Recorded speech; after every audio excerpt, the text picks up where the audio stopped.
Bonjour et bienvenue sur Mythes et Rêves, la chaîne qui veut concilier le passé et le futur sous le sceau du devenir ou de l'éternité. Bienvenue sur la chaîne et bienvenue sur la présentation de la semaine. Alors, cette fois-ci, la présentation est un peu plus personnelle parce que je vais vous lire un texte que j'ai moi-même écrit et qui ouvre la perspective des cycles cosmiques, c'est-à-dire des perspectives cosmogoniques, qui sont encore inexplorées ou inabouties à ce stade au niveau de la science, et je pense que nous devons arriver jusque-là un jour.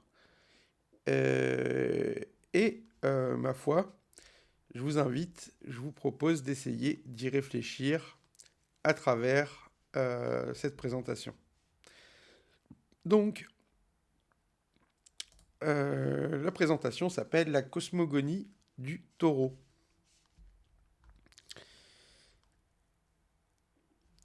Alors, allons-y.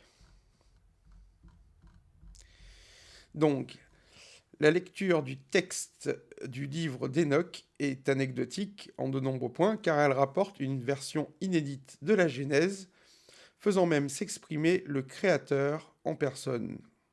Le texte impressionne encore par le fameux mythe des anges déchus. Le livre d'Enoch était certainement connu du Christ et des apôtres, et certains passages de l'Évangile semblent y faire référence. De nouvelles versions sont récemment apparues dans les manuscrits de Qumran, et il en existe donc plusieurs versions. Dans l'une d'elles, le patriarche antédéluvien a la vision de la transformation de l'humanité en diverses phases symbolisées par différents animaux, jusqu'à parvenir à son but, son évolution promise. Or, après la lecture compliquée de ce texte et de ce passage, m'est venue l'inspiration d'un petit texte que je nomme la cosmogonie du taureau. Je vous le présente car il nous fait entrer dans la cosmologie, dans la cosmogonie et dans l'ontologie même, c'est-à-dire le pourquoi des choses. Il ouvre la perspective de la révolution des cycles cosmiques, cette barrière qui semble infranchissable à la science actuelle. Il nous faudra bien pourtant comprendre le pourquoi de nos existences un jour. La mystique, j'en suis sûr, est un avant-poste de la pensée. Mais sans la science, nous ne saurions avancer sans reculer. C'est pourquoi, j'en suis sûr, les disciplines de la pensée doivent se conjuguer pour parvenir à avancer ensemble vers la connaissance. Donc voilà le petit texte en question, donc qui s'appelle La cosmogonie du taureau. Alors, il était une fois un taureau. Il était brillant et haut, fort de ce qui battait en son cœur. Il n'avait qu'une envie, qu'un espoir, c'était de déployer tout son amour et de témoigner de lui-même. Il était de blanc et d'or. Blanc par gage pour la paix et d'or pour témoignage à la lumière dont il était issu et à laquelle il voulait revenir. Le voyage qui l'attendait était long et terrible, il le savait.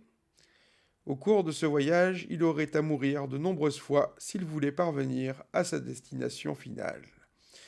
Il serait transformé en brebis, puis encore en agneau, le fils de la brebis, puis encore en agneau égorgé. C'était là le but qu'il entendait. Ainsi, il aurait vengé son nom, il se serait acquitté de l'opprobre qui pesait sur lui, il aurait accompli le parcours en entier à son tour. La coupe emplie de cette précieuse amande, il serait enfin celui sur lequel repose la voûte étoilée, celui qui marque et repère pour les autres les sentiers de la destinée. Il savait que dans ce voyage, certains se défausseraient, certains, il le sait, échoueront à plier le genou, à comprendre ce qu'ils veulent, à croire en ce qu'ils espèrent, et ils le jetteront à terre pour parjure finale. Ils auront évité cela d'être attentifs à eux-mêmes et aux autres. Ils n'auront pas prêté attention au murmure du ruisseau, au chant des oiseaux, à la beauté d'un clair de lune. En entrée, ils seront expulsés, délayés, mis à part. Leur courtoisie ne trouve égard. Soumis à la vision de ceux qui avaient su, quant à eux, donner cours à leurs aspirations premières, ils seront pris de peur, d'effroi, de déraison. Ils viendront quémander le mal sur le cœur. Seigneur, est-il possible que tu nous tiennes victimes et responsables ainsi? Et nous ne sommes même pas inclus dans ton économie? Tu nous veux donc mis à part, en recul, en repli. Pourrions-nous supporter d'être témoins de vos ébats alors que nous sommes bannis? Ils reprirent. Seigneur, ta gloire et ton nom sont plus que cela, et nous le savons bien. Que reste-t-il de nous ainsi? Pourquoi donc cet oubli? Ne connaîtrons-nous jamais ce qui vous tient unis? Alors le Seigneur se pencha sur eux et il dit, je vous avais pourtant prévenu. Rassurez-vous, je ne vous ai pas oublié. Vous ne m'écoutiez pas. Quand je vous rassemblais, vous vous éparpilliez. Quand je vous appelais, vous ne répondiez pas. Vous ne teniez pas à mes présages, à mes augures, vous en rigoliez même. Voici ce qu'il leur proposa. Il prit dans ses mains ce monde qui formait des complaintes, des reproches et des approximations, et il forma un fier taureau. Il aurait tout à prouver et beaucoup à vivre s'il voulait se racheter et briller un jour aussi haut que le ciel éternel. Mais à jamais, il ne le devra qu'à lui-même, à la juste prorogation de ce qui lui appartient et de ce qui ne lui appartient pas, de ce qu'il doit et de ce qu'il ne doit pas, de ce que le monde a de beau et de ce que lui seul a de bon. Voilà donc le texte qui donc part du taureau et revient au taureau à la fin. Étaler mon commentaire. Ce que nous pouvons dire en premier, c'est qu'au niveau scientifique, le pourquoi de nos vies nous échappe encore. Si nous savons plus ou moins comment l'univers se forme et se déploie par l'immensité du créé, la justification morale de l'existence reste un mystère. La religion nous instruit de comment Dieu aurait créé le monde, nous renseigne éventuellement de son but et de comment y parvenir, mais sans consensus effectif. Quel est le but de la création? Ce but passe-t-il par l'homme pour se réaliser? L'homme n'est-il qu'un observateur du créé? Ou a-t-il un rôle plus important que cela? Pourquoi dit-on que l'esprit soit immortel? Sur quoi se supporte cette immortalité? Quelle est-elle? La création attend-elle quelque chose de précis de l'homme ou sommes-nous au hasard? La science ne s'intéresse pas au pourquoi. La métaphysique ne tient pas compte des avancées les plus récentes sur la compréhension de notre univers. Or, j'en suis sûr, c'est ensemble qu'elles doivent œuvrer pour nous permettre à l'intelligence de ce que nous sommes. Nous savons, grâce à la physique quantique, que l'esprit peut agir sur l'observable. C'est là justement ce que nous dit la doctrine hermétique ou encore le bouddhisme, par exemple. Nous pouvons changer d'état de conscience et agir par là sur notre propre chimie. Nous pouvons faire l'expérience d'états lumineux où le temps ne compte plus. Nous pouvons vivre de mauvaises émotions qui affaiblissent notre métabolisme et peuvent nous conduire à la maladie parfois. Tout ceci se passe en nous et la science et les instruments de mesure n'en ont pas trace.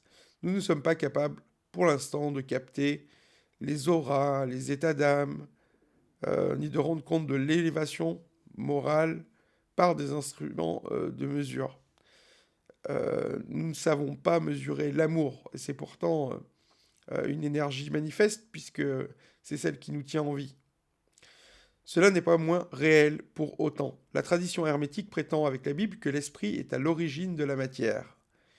Et certains autres constatent avec pertinence que la matière génère l'esprit, comme si c'était un stade de l'évolution de la matière. Alors, qui est premier?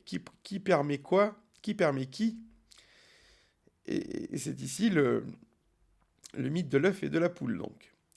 Ce petit texte imagine que nous soyons au monde avec un but à notre quête et que ce but passe par l'homme pour se réaliser. Il envisage que notre histoire soit éternelle, mais qu'il nous faille l'accomplir dans le temps. Il conçoit qu'une manifestation puisse en permettre une autre, qui elle-même puisse en permettre une autre. L'origine et la fin se rejoignent dans la consécration du but qui nous motive, à savoir devenir tout ce qu'on pourrait vouloir devenir. Ce but serait le bonheur, non pas entendu comme le sentiment de bien-être d'un bien-être passager, mais comme le but spirituel de l'homme, c'est-à-dire l'élévation ou la divinité incarnée finalement. Ce but, le bonheur, n'apparaît pas sur nos appareils de mesure, il serait pourtant le motif intrinsèque de notre expérience collective et individuelle, la reconnaissance finale du bien fondé de la vie, et donc le motif lui-même de la vie, soit la source originelle d'énergie qui nous permet d'exister. Ce qui est nouveau, il semble, à concevoir. Conclusion. À l'origine était le Verbe, nous dit Saint Jean dans son prologue, c'est-à-dire l'intelligence qui motive la création. Cette intelligence est ce qui nous manque et nous appelle, c'est ce que nous venons chercher sur Terre, c'est ce qui nous motive à arpenter le monde et à entreprendre son mystère. La justification de la vie est le Graal de la pensée et l'objectif de toute âme. Elle est notre but spirituel. Nous parcourons le monde pour comprendre que nous sommes nous-mêmes à l'origine et à la fin, et que ce cosmos qui nous accueille est finalement le rêve le plus précieux de notre cœur. Ce texte a pour ambition de poser des questions plutôt que d'avancer des réponses. Il ouvre à l'idée que le cycle, à l'idée de cycle de perpétuation du tout, de cycle éternel de perpétuation du tout. Enfin, il imagine une économie divine. Alors, quel est le but, quel est le sens de l'univers? Si nous ne le savons pas, nous sommes pourtant chacun, j'en suis persuadé, une réponse. Et oui, en tout cela que nous aimons la vie, nous justifions le créé. Voilà donc pour cette présentation bien ambitieuse.